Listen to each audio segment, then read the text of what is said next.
আল্লাহ নবী যুবকদেরকে বেশি ভালোবাসতেন। যুবকরা ইসলামের জন্য সব থেকে বেশি জীবন দিয়েছে, কষ্ট করেছে, নবীও যুবকদেরকে বেশি ভালোবাসতেন। কিন্তু আজকে যুবকরা ইহুদি নাসারা খ্রিস্টানদের চক্রান্তে পড়িয়া, শয়তানের ওয়াসওয়াসার মধ্যে পড়িয়া আজকে যুবকরা কোরআন হাদিস ছাইরা ইহুদি নাসারা খ্রিস্টানদের লাইন ধরছে। কথা বলে ঠিক কিনা? আসলে সফলতা হবে না, কখনোই হবে না যতক্ষণ পর্যন্ত কোরআন হাদিসের ছায়াতলে না আসবো, ততক্ষণ পর্যন্ত শান্তি কামিয়াবি আসবে। আরো বলেন আসবে না। মুরগি যেমন দেখেন বাচ্চাকে নিয়ে ঘোরাফেরা করে, চিল অথবা কাকে যখন ধাওয়া করে, যে বাচ্চাগুলো পাখার নিচে আছে তারা বাঁচে, আর যে পাখার বাইরে চলে যায় কথা বলে সে কি বাঁচতে পারে? তারা তো খুব করে ধরে দিয়েছে। চিল অথবা কাকে ধাওয়া করে আছে কি না? কথা বলে। অনুরূপ ভাবে কোরআন হাদিসের ছায়াতলে যারা আসবে, আল্লাহ তাআলা তাদেরকে আল্লাহর নিজ কুদরতের মাধ্যমে হেফাজত করবেন। সুবহানাল্লাহ। এর হাজারো প্রমাণ আছে। যাই হোক, আমি আপনাদের সামনে সেরকমই একটা আয়াত তেলাওয়াত করেছি। আল্লাহ বলেন, ইয়া আইয়ুহাল ইনসান, আল্লাহু আকবার, মা গররাকা বিরাব্বিকাল কারীম।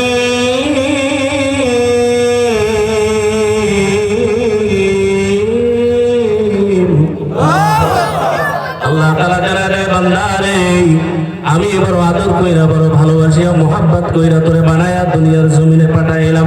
এ বান্দা, আমি তোরে উদ্দেশ্য ছাড়া পাঠাই নাই। আমি আল্লাহ তাআলা একটা উদ্দেশ্য নিয়ে, একটা আশা নিয়ে তোরে দুনিয়ায় পাঠাইলাম। বান্দা, তুই আমি আল্লাহর ইবাদত করবি, আমি আল্লাহর ডাকবি, আমি আল্লাহর কুদরতি পায়ে সিজদা করবি। মাথাটা নত কইরা আমি আল্লাহ তাআলাকে যখন ডাক দিবি, বান্দা রে, আমি আল্লাহ তাআলা তোরে ইশারা দিয়া আমি আল্লাহ তাআলা তোরে আমার প্রিয় পাত্র বানায় নিব। বলেন আমিন। সকলে জবান দিলে আমার সঙ্গে বলেন, আউযু বিল্লাহি মিনাশ শাইতানির রাজীম। বিসমিল্লাহির রাহমানির রাহিম।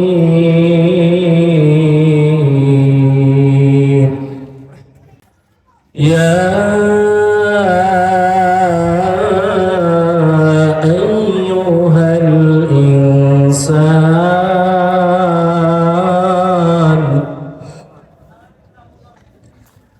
ما غرك بربك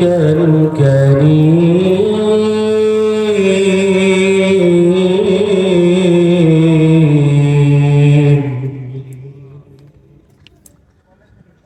الذي خلقك فسواك فعدلك في أي صورة في أي صورة ما شاء ركبك كلا بل تكذبون بالدين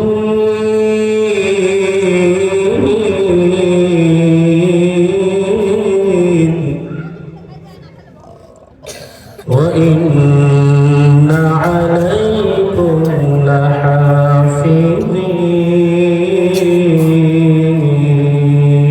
لحافظين. صدق الله مولانا العظيم وصدق رسوله النبي الكريم ونحن على ذلك من الشاهدين والشاكرين والحمد لله رب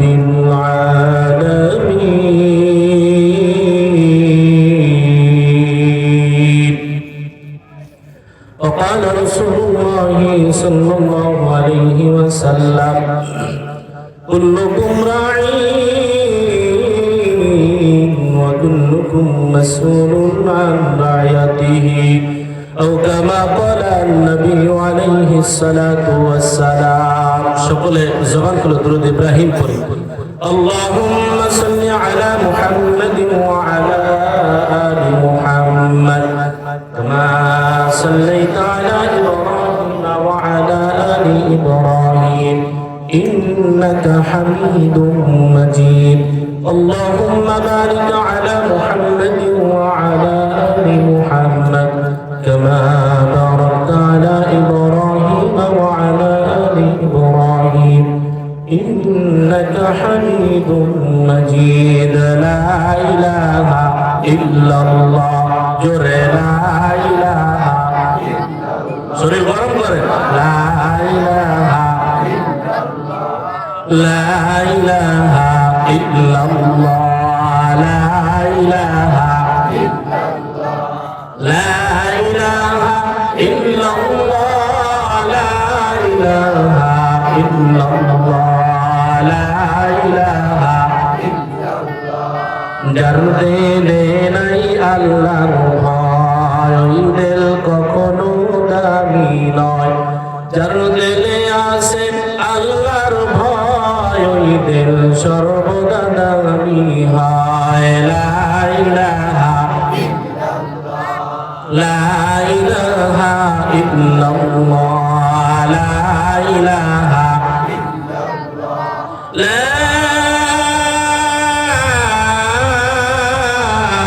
ইলাহা ইল্লাল্লাহ মুহাম্মাদুর রাসূলুল্লাহ সাল্লাল্লাহু আলাইহি ওয়াসাল্লাম সকলে ঈমানের দাবিতে আওয়াজ দিয়ে বলি আল্লাহু আকবার সূরা দিল দিয়া আপনা শুআউন কোয়ে পয়দা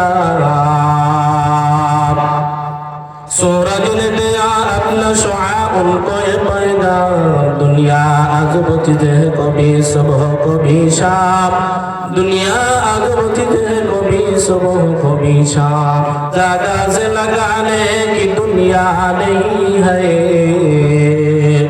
जागा से लगाने की दुनिया नहीं है इबरत की जाए तमाशा नहीं है दुनिया में हो दुनिया का तलबगार नहीं हो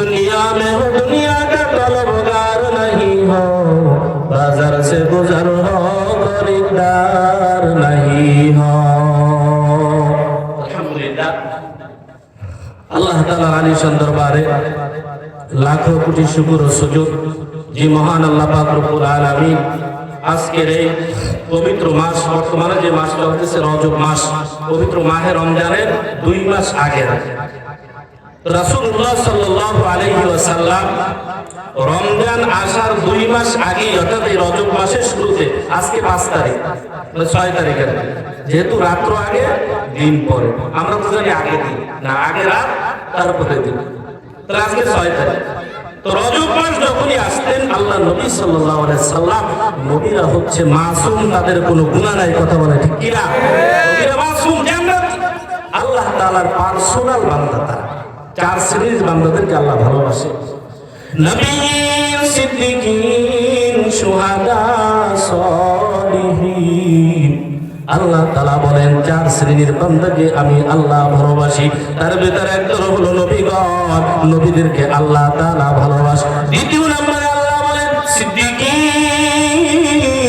সিদ্দিকদেরকে আল্লাহ ভালোবাসে শুহাদা শহীদদেরকে আল্লাহ ভালোবাসে সালিহিন সালিহিন নেককার বান্দাকে আল্লাহ তাআলা ভালোবাসে হে মুসলমান নবীদের দরজা বন্ধ নবী দুনিয়ায় আসবে না কিন্তু আরো 3টা বাকি আছে কোন বান্দা যদি চায় এই 3টা গুণ অর্জন করে আল্লাহর প্রিয় পাত্র হতে পারে ঠিক কি না কয়টা 3টা একটা গেছে আল্লাহ নবী বলেন না খাতামুন নবিয়্যিন লা নাবিয়্যা বাদি আখির জামানার পয়গম্বর আপনার আমার নবী মুহাম্মদুর রাসূলুল্লাহ সাল্লাল্লাহু আলাইহি ওয়াসাল্লাম তিনি হলেন আখিরি নবী এরপরে আর নবী আসবে না কিন্তু আরো 3টা রাস্তা বাকি আছে কোন বান্দা যদি চায়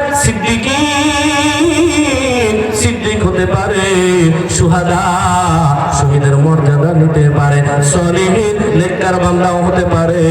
সুতরাং কোনো বান্দা চাইলে তিনটা গুণের যে কোনো একটা অর্জন কইরা আল্লাহর খাস বান্দা হয়ে যেতে পারে। আওয়াজ দেন কি কষ্ট হয়? আওয়াজ দিতে আপনার কথা বলতে কষ্ট হয়? আওয়াজ দেন না, সুবহানাল্লাহ কইতেও কষ্ট হয়। সুবহানাল্লাহ বলবেন, জবানটা কে দিছে? এখনো কথা বলেন, এতগুলো মানুষ আওয়াজ তোলে, জবান কে দিয়েছে?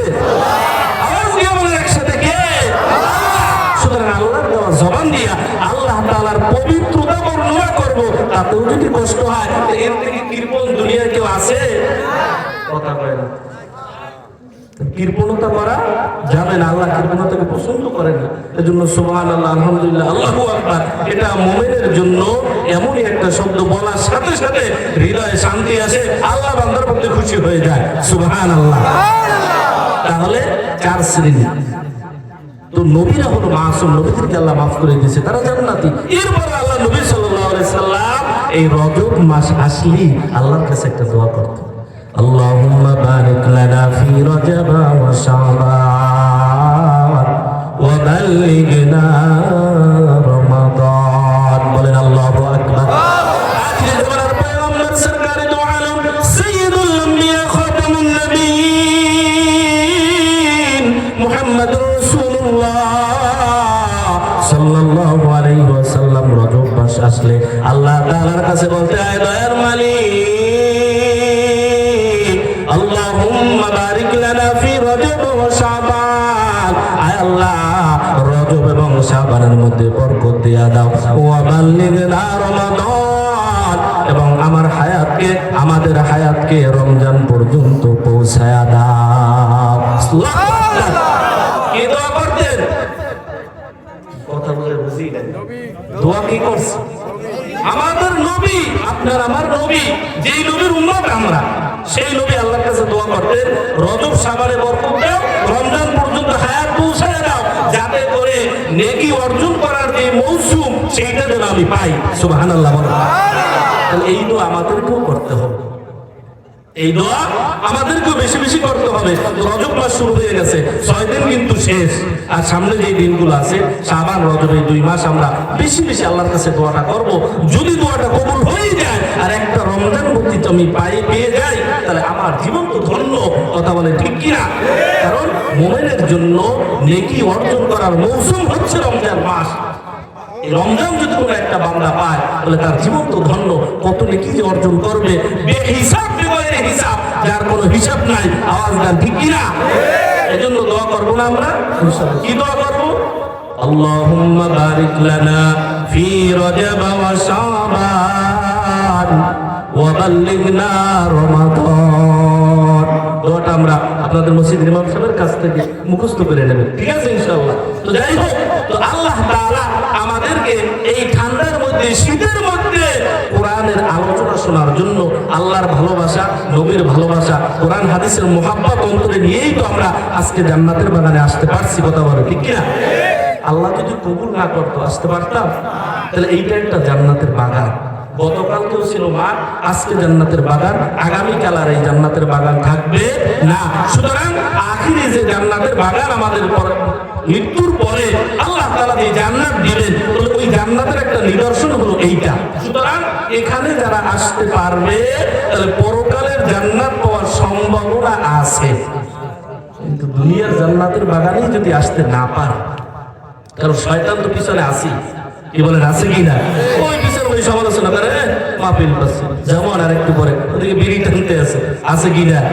এই জন্য জান্নাতের বাগানে যারা আসতে পারবে, আমি উদারতা আহ্বান জানাবো, বিশেষ করে আমার যুবক ভাইরা। যুবকরা হচ্ছে ইসলামের জন্য সব থেকে বড় অস্ত্র হচ্ছে যুবকরা। আল্লাহ নবী যুবকদেরকে বেশি ভালোবাসতেন। যুবকরা ইসলামের জন্য সব থেকে বেশি জীবন দিয়েছে, কষ্ট করেছে, নবীও যুবকদেরকে বেশি ভালোবাসতেন। কিন্তু আজকে যুবকরা ইহুদি নাসারা খ্রিস্টানদের চক্রান্তে পড়িয়া, শয়তানের ওয়াসওয়াসার মধ্যে পড়িয়া, আজকে যুবকরা কোরআন হাদিস ছাইরা ইহুদি নাসারা খ্রিস্টানদের লাইন ধরছে। কথা বলে ঠিক কিনা? আসলে সফলতা হবে না, কখনোই হবে না, যতক্ষণ পর্যন্ত কোরআন হাদিসের ছায়াতলে না আসবো, ততক্ষণ পর্যন্ত শান্তি কামিয়াবি আসবে।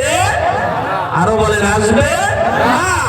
মুরগি যেমন দেখেন বাচ্চাকে নিয়ে ঘোরাফেরা করে, চিল অথবা কাকে যখন ধাওয়া করে, যে বাচ্চাগুলো পাখার নিচে আছে তারা বাঁচে, আর যে পাখার বাইরে চলে যায় কথা বলে না, সে কি বাঁচতে পারে? তারা তো খুব করে ধরে নিয়ে যায়।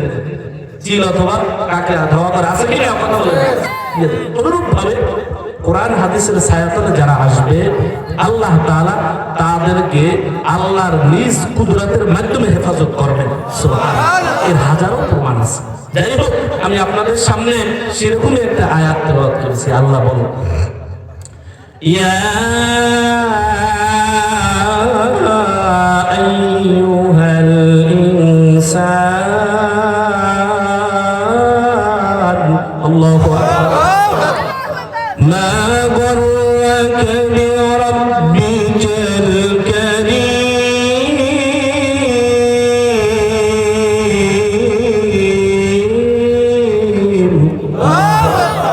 আল্লাহ তাআলা জানালে, বান্দারে আমি বড় আদর কইরা, বড় ভালোবাসিয়া, মোহাব্বত কইরা তোরে বানায়া দুনিয়ার জমিনে পাঠাইলাম।